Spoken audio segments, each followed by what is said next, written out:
Gloire au Seigneur Jésus-Christ de Nazareth. Nous sommes aujourd'hui dimanche 25 juin 2023 et nous sommes heureux de vous retrouver. Nous sommes heureux de vous retrouver aujourd'hui,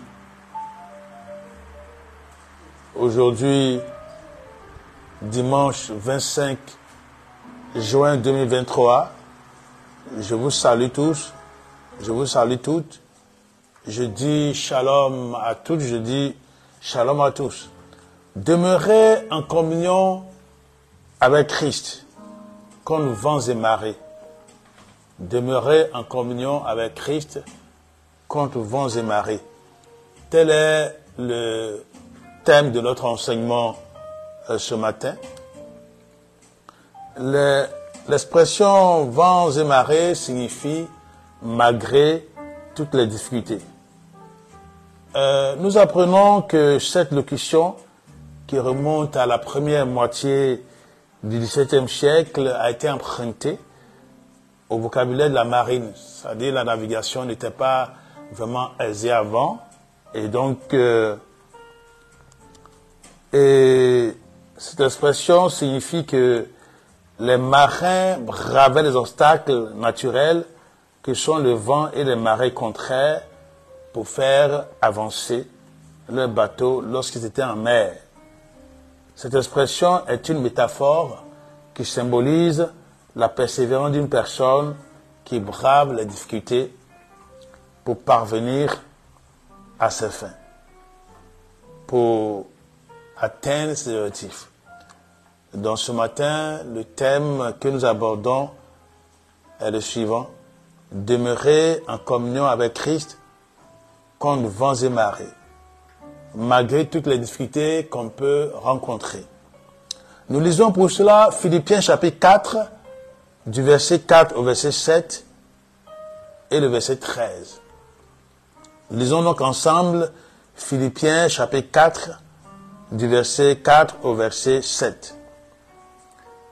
Au revoir mes amis, réjouissez-vous en tout temps d'être dans la main du Seigneur, réjouissez-vous de tout ce qu'il est pour vous. Oui, je le répète, trouvez votre joie en lui. Verset 5, soyez aimables et bons envers tous les hommes, que tous soient obligés de reconnaître votre douceur et votre désintéressement.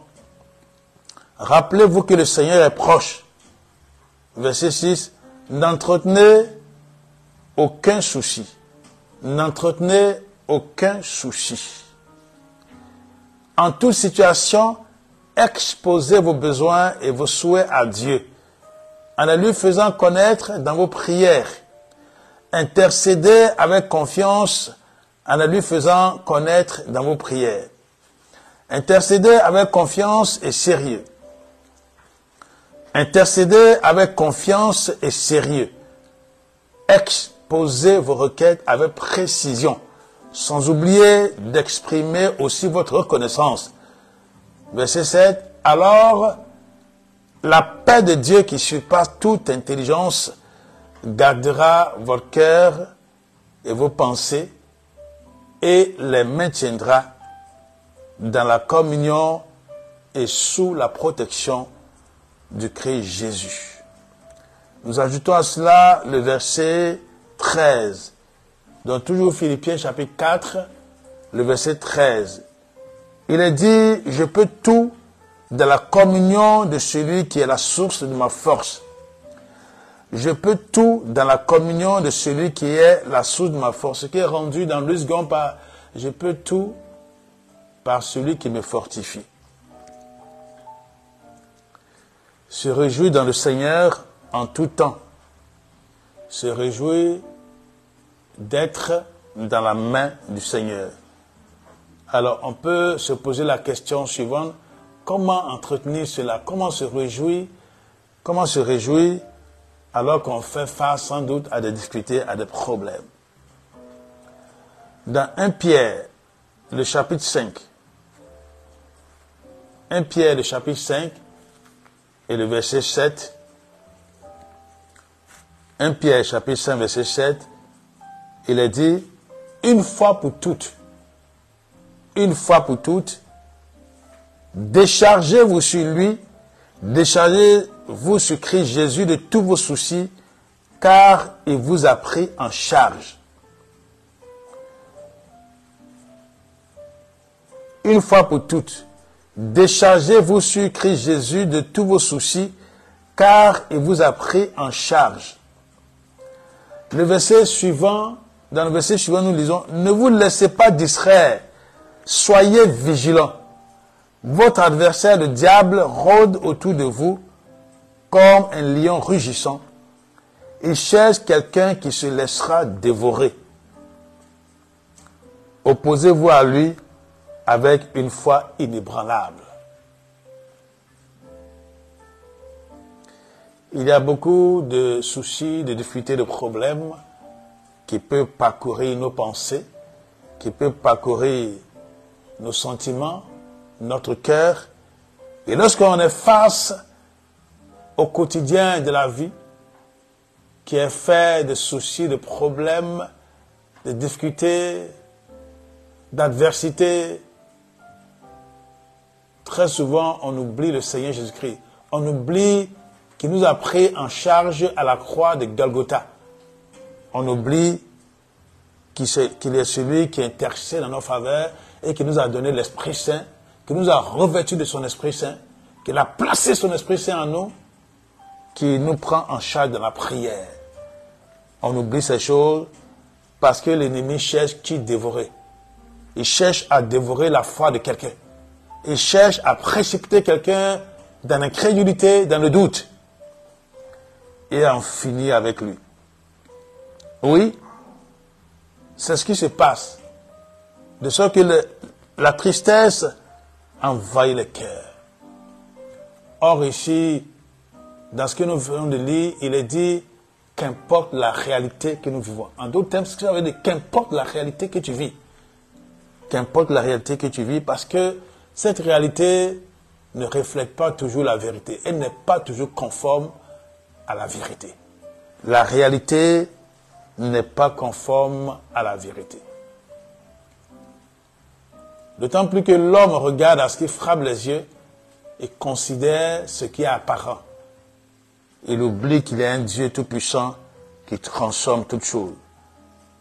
En réalité, dans la parole de Dieu, nous apprenons que ce qui est visible procède de l'invisible. C'est-à-dire, en réalité, ce qui est visible n'est que le reflet de quelque chose qui est invisible. Ce qu'on ne voit pas, ce qui échappe à nos sens, c'est ce qui s'actualise. C'est pour ça que dans la parole de Dieu, dans Hébreux chapitre 11, il est question de foi. Et il nous a égrené la foi de beaucoup de personnes qui ont collaboré avec Dieu. Donc, le véritable problème pour maintenir notre joie dans le Seigneur, pour nous réjouir dans le Seigneur, il faut que nous collaborions avec le Seigneur, avec le Dieu Tout-Puissant qui est l'ordonnateur de toutes choses. Celui à qui appelle à l'existence ce qui n'existe pas. Nous apprenons de la Genèse que Dieu a créé toutes choses à partir de sa parole. D'ailleurs, Jean chapitre 1 nous le dit. C'est la parole, par la parole, que Dieu a créé toutes choses. C'est pour ça qu'il te faut laisser le Seigneur diriger ta vie. Il faut que tu acceptes ce qu'il te dit, ce qu'il t'enseigne par sa parole et par son esprit. Il est vrai que très souvent, nous sommes perturbés parce que nous avons toutes sortes de problèmes. On ne peut pas retenir. Notre cœur est plus fort que nous. Notre cœur est plus fort que nous, en somme. C'est pour ça que dans Proverbe 4, 23, il est dit que nous devons veiller sur ce cœur-là. Nous devons veiller à ce que nous pensons et à ce que nous ressentons. Parce qu'en réalité, c'est ce que nous pensons, ce que nous ressentons qui modèle notre vie. Donc, réjouissez-vous en tout temps d'être dans le Seigneur. Réjouissez-vous en tout temps d'être dans le Seigneur. Soyez aimables et bons envers tous les hommes, que tous soient obligés de reconnaître votre douceur et votre désintéressement. rappelez-vous que le Seigneur est proche. Il est vrai que souvent, quand on fait face à une difficulté, on croit que les autres sont responsables, donc on est de mauvaise humeur, de très mauvaise humeur. Même ce qui nous faisait plaisir avant, les gens qu'on aime, ceux qui nous entourent, on s'en prend à eux. Parce qu'on croit que ce sont eux la source de notre malheur, de notre difficulté. Il est dit, soyez aimables et bons envers tous les hommes. Comment?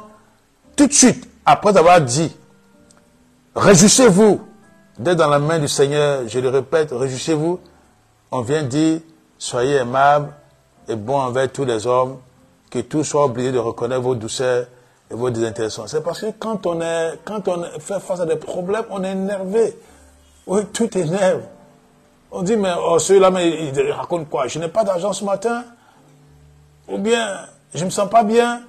Ou il y a tel problème. J'ai perdu quelqu'un. Je viens d'échouer un examen. Oh, je suis passé à l'oral quelque part. Et dans mon entendement, je crois que ça n'a pas marché. Et ainsi, on se fait tout seul de soucis, de sorte qu'on devient désagréable. Non.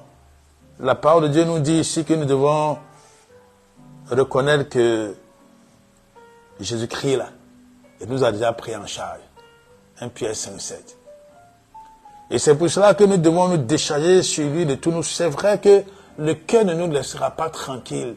Il y a des tempéraments qui sont complexes. On ne peut pas abandonner tout de suite ce qui nous écrase. Et on entretient, on repasse dans le cœur, on réfléchit davantage, on fait des calculs. On se dit, si j'avais fait ceci, s'il n'avait pas dit ça, ça aurait bien marché, je ne serais pas dans des problèmes actuellement. Non. La Bible nous dit que quel que soit le problème auquel on fait face, nous devons nous faire attention à nos pensées, à notre cœur. Le défi à relever, c'est de garder notre cœur et nos pensées en Christ Jésus, intactes sous la protection de Christ Jésus, en demeurant en communion avec lui. Oui, l'effort que tu dois faire, c'est de pouvoir chercher à demeurer dans le Seigneur Jésus-Christ de Nazareth. Il arrive que parfois, quand les gens ont des difficultés, ont des problèmes, font face à des adversités, on ne les reconnaît plus. Ils imitent tel artiste, ils imitent telle personne, ils veulent faire, ils ont des cheveux échurts. Ils veulent ressembler à tel artiste qu'ils ont dû voir sur les réseaux sociaux ou à la télévision.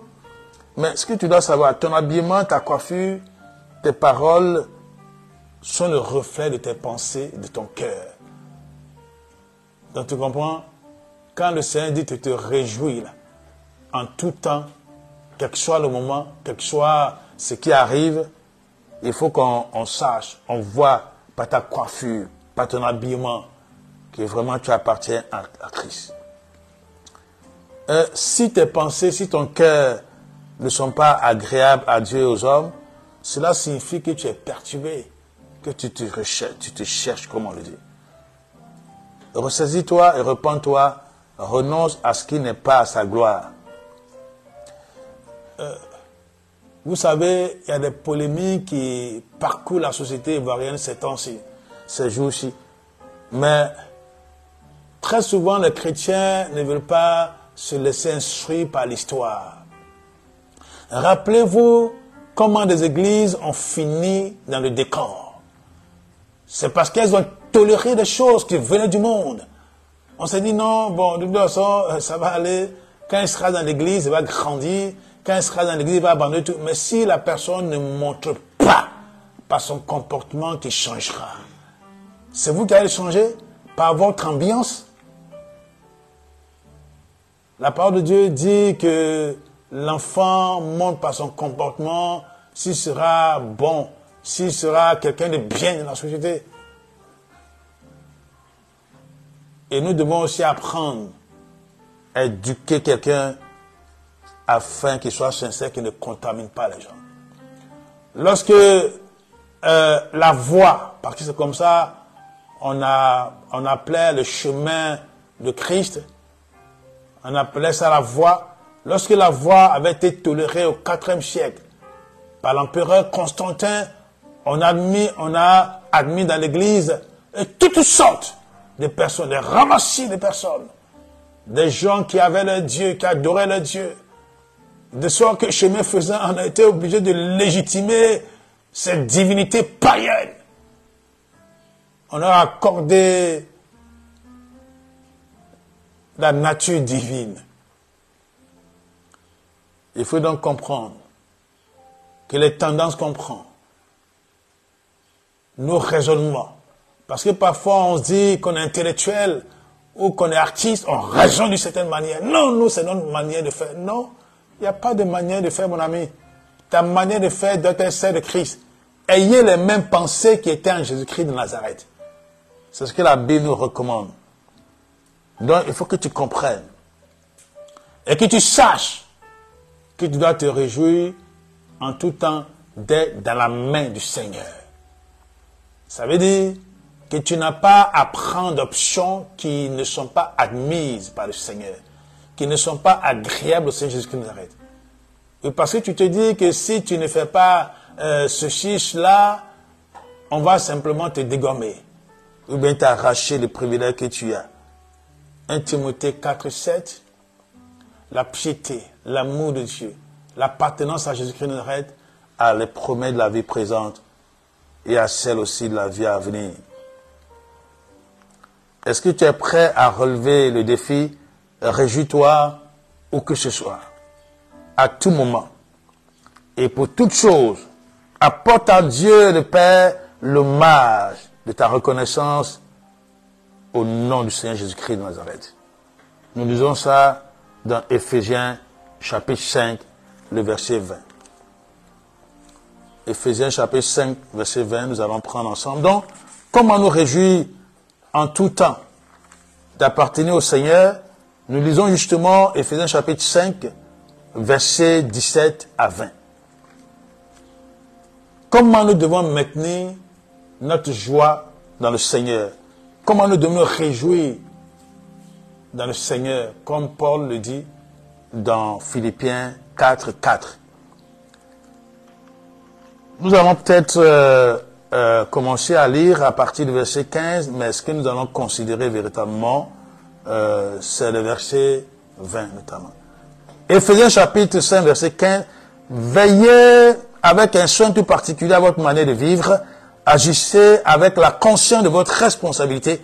Ne vivez pas au jour le jour sans penser à plus loin, comme ceux qui ne connaissent pas le vrai sens de la vie. Verset 16. Comportez-vous en gens avisés qui se rendent compte en quel temps critique nous vivons et sachent tirer le meilleur parti de la période présente, de l'histoire bien entendu. Devenez maître de votre temps, profitez de toutes les occasions favorables malgré les difficultés de l'heure. Oui, précisément parce que nous vivons en un temps où domine le mal. Oui, le mal domine. Et c'est pour cela qu'il ne faut pas être déraisonnable. Le verset 17 dit, c'est pourquoi ne soyez pas déraisonnables et imprudents. Ne vivez pas en dilettante, mais à travers tout ce qui vous arrive, en toutes circonstances, cherchez à comprendre ce que le Seigneur veut vous dire, puis tenez-vous fermement à ce qu'il vous demande. Oui, c'est là une manière de se réjouir dans le Seigneur. Je vais relire ce verset. À travers, ne vivez pas en dilettante, c'est-à-dire en amateur, mais à travers tout ce qui vous arrive, en toutes circonstances, cherchez à comprendre ce que le Seigneur veut vous dire, puis tenez-vous fermement à ce qu'il vous demande. Le problème de beaucoup d'entre nous, c'est qu'on ne sait pas discerner la voix du Seigneur. On ne connaît pas Jésus-Christ. On fréquente des groupes, des foules, mais on n'a jamais appris à tisser une relation individuelle, une communion véritable avec Jésus-Christ de Nazareth. Si tu n'as jamais appris à connaître Jésus-Christ, comment feras-tu lorsque les difficultés viendront t'assaillir? Lorsque tu feras face à l'adversité, qu'est-ce que tu feras? Comment tu vas détecter si cette adversité, c'est ta cause? Romains 8, 28. Toutes choses concourent au bien de ceux qui sont appelés selon le plan de Dieu. selon tous ceux qui sont appelés sur le plan de Dieu, ceux qui aiment Dieu là. Dieu fait concourir toutes choses à leur bien. Même s'il y a des gens aujourd'hui qui sont tes adversaires, qu'importe. Qui sont tes ennemis, qu'importe. Toi, tu dois être vigilant. Tu dois chercher à comprendre ce que le Seigneur veut te dire. Et tu dois te tenir fermement à ce qu'il te demande de faire. Alors, de quelle manière tu dois maintenir toujours cette joie-là? Dans le verset 18, il est dit, c'est la voie qui mène à une vie de plénitude. Oui, chercher à comprendre ce que Dieu veut te dire dans telle ou telle circonstance et t'en tenir à ce qu'il te demande de faire. Il est dit que c'est la voie qui mène à une vie de plénitude. Si tu veux être toujours en joie, dans la paix, dans la tranquillité, dans la satisfaction totale, il faut que tu te demandes à tout moment, dans ce qui t'arrive, qu'est-ce que le Seigneur veut m'enseigner? Et lorsque le Seigneur te convainc de quelque chose, alors tu t'en tiens à cela. Verset 18, c'est la voie qui mène à une vie de plénitude. Ne cherchez pas l'ivresse qui produit le vin. Cela mène à une vie déréglée, au libertinage et à la perdition. Mais buvez à long trait la coupe de l'esprit. Laissez-vous constamment à nouveau remplir par le Saint-Esprit et cherchez en lui votre plénitude. Comment? Avant de voir le comment, j'aime rendre ce témoignage d'un de mes fils spirituels qui était allé passer un concours. Alors, durant ce concours-là, les gens l'ont maltraité. Et ils l'ont dit n'importe quoi. Justement parce que ce fils spirituel-là connaissait professeur Bongi. Parce qu'il me connaissait. Et on l'a vilipendé. On dit à dit toujours. Évidemment, son concours n'a pas marché. Il est venu vraiment tout découragé me voir. Il me dit, Daddy, voilà ce qui s'est passé. On m'a traité de ceci, de cela. On m'a dit ceci, cela. Et j'ai compris qu'en fait, c'est parce que j'étais attaché à vous que cela. J'ai dit, bon, mais ne t'inquiète pas. Pour toi, là, spécialement à cause de ce qui t'est arrivé là, ce concours-là, il y aura une session complémentaire. Bon, il était un peu dubitatif parce qu'il s'est dit, ah, mais ces gens-là, ce qu'ils vont faire? Je lui ai dit, il y aura une session complémentaire à cause de ce qu'ils t'ont fait. Et puis, je lui ai dit, bon, demeure en prière. Voilà, confie-toi au Seigneur, demeurons en prière et demandons au Seigneur d'agir en ta faveur. Et ça n'a pas duré. Lorsque quelqu'un m'a appelé pour dire, ah, ils ont lancé le concours, là, il y a une deuxième session. Hein, et je l'appelle pour lui dire. Il était réjoui. Il était réjoui. Et on a commencé. Il est allé à ce concours, il a fini aux les mains, il a été déclaré admis. Est-ce que tu veux te réjouir en tout temps dans les mains du Seigneur? Le défi, c'est de demeurer en communion avec le Seigneur Jésus-Christ de Nazareth, quoi qu'il arrive. Ce qui nous manque, c'est qu'on n'arrive pas à le faire. On se laisse dominer par deux pensées, deux paroles, et nos cœurs fourmillent d'impatience. Ou bien on pense tout de suite à emprunter d'autres voies. Il faut que tu restes tranquille. Si tu as pensé que tu aurais quelque chose et que c'était définitivement clos pour toi, et puis tu y vas, ça n'a pas marché, ne t'inquiète pas. Fais ta part. Demeure en communion avec le Seigneur Jésus-Christ de Nazareth contre vents et marées. Malgré les difficultés, demeure en communion avec le Seigneur Jésus-Christ. Alors comment justement entretenir cette communion, cette joie, cette paix, cette tranquillité? Comment le faire? Comment demeurer? Comment faire en sorte que nos cœurs et nos pensées demeurent sous la protection de Christ Jésus? Il est dit dans le verset 19 d'Éphésiens 5 que votre joie déborde dans vos entretiens fraternels.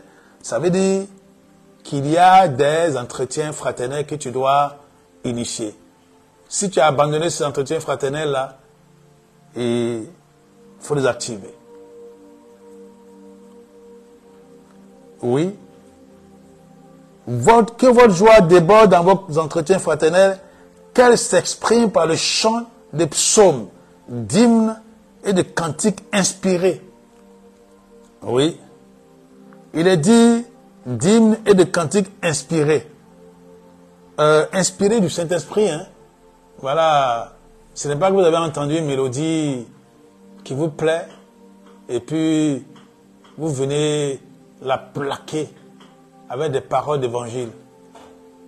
Alors que vous-même là, vous êtes allé prendre ça quelque part. Peut-être même que c'est les démons qui vous ont inspiré cela. Vous ne savez même pas si c'est les démons qui ont inspiré cette mélodie à telle personne. Et vous allez prendre ça. Comme c'est dansant, effectivement, vous faites vibrer l'église. Vous faites vibrer les assemblées. Et les gens sont ainsi séduits. Oui, que votre joie déborde dans vos entretiens fraternels, qu'elle s'exprime par le chant de psaumes, d'hymnes et de cantiques inspirés. Oh, il y a des chants qui me plaisent vraiment, parce que tout le temps, les paroles, ce sont les psaumes. Et vous êtes transportés dans l'allégresse, l'adoration pour le Seigneur. Oui, des cantiques inspirés. De tout votre être, chantez et jouez pour Dieu, et que du secret de vos cœurs, une musique s'élève sans cesse vers lui. Oui, dans les moments où l'ennemi veut te rendre triste, te jeter dans le décor, il faudrait qu'un chant s'élève de ton cœur. Du secret de ton cœur s'élève une musique sans cesse vers le Dieu Tout-Puissant. Verset 20. Où que ce soit, à tout moment, et pour toute chose, apportez à Dieu le Père le mal de votre reconnaissance au nom de notre Seigneur Jésus-Christ. Où que ce soit, à tout moment, et pour toute chose, apportez à Dieu le Père le mal de votre reconnaissance au nom de notre Seigneur Jésus-Christ.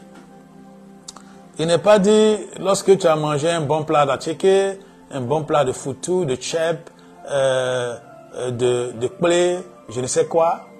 Mais ici, là, il est dit, où que ce soit, à tout moment, et pour toute chose, apportez à Dieu le Père le mal de votre reconnaissance au nom de notre Seigneur Jésus-Christ.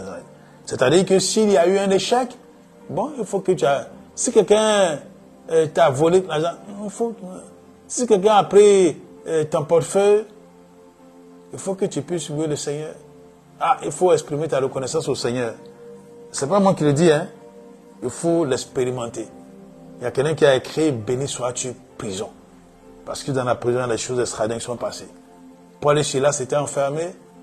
Lorsque par la grâce du Seigneur, les fondements de la prison se sont ébranlés et les geôliers et sa famille se sont donnés à Jésus-Christ de Nazareth. Dieu se sert de toutes choses pour exprimer sa toute-puissance et pour donner gloire à son nom. Verset 21, par respect pour le Christ, prenez chacun vos places dans l'ordre établi, vous soumettant les uns aux autres. Voilà la manière dont tu dois chercher en tout temps à te réjouir. Peut-être tu te dis, mais il faut que je cherche à comprendre ce que le Seigneur veut me dire dans quelque chose qui m'arrive, où j'ai peine, où j'ai des problèmes, je pleure. Oh, il y en a qui jettent loin la Bible, qui oublient même de prier, qui cherchent même à être amis avec le diable, avec des païens, avec ceux qui ne respectent même pas Dieu. D'ailleurs, ils vont chercher le vocabulaire, ils vont chercher les chants où on se moque de Dieu, on dit que Dieu n'existe pas, ou Dieu est mort. Et puis, c'est ce qu'ils écoutent pendant les moments de désespoir. Non, la Bible dit que si Dieu approuve tes voies, alors il t'ouvrira les portes de ta délivrance, de ta libération. Proverbe chapitre 16, verset 7. Oui, lorsque Dieu approuve les voies d'une personne, il dispose même favorablement à son égard ses ennemis. Ça veut dire, même si quelqu'un a juré de te tuer, mais parce que Dieu approuve tes voies, il fera en sorte que cet homme-là change d'avis à ton égard. Jésus lui-même l'a dit dans Matthieu 6, 33, cherchez premièrement le règne de Dieu, sa justice, et toutes aux choses vous seront données par-dessus tout. Oui, il y a des choses que tu as envie de faire, que tu veux faire, mais quelle est ta position en Christ? Est-ce que ta communion avec lui est entretenue? Est-ce que tes pensées et ton cœur sont maintenus sous sa protection? Est-ce que tu obéis au Seigneur? Es-tu prêt à relever ce défi? Es-tu prêt à demeurer en Jésus-Christ comme vents et marées? Alors, tu peux être sûr que ce Jésus-Christ-là, il fera en sorte que la perturbation que tu vis soit enrayée. Et que désormais, tu puisses t'attendre à la délivrance de Dieu. Nous allons terminer. Mais je voulais relire ce verset de Éphésiens chapitre 4. Le verset 6. Oui, il faut que tu pries avec précision. Il est dit, n'entretenez aucun souci.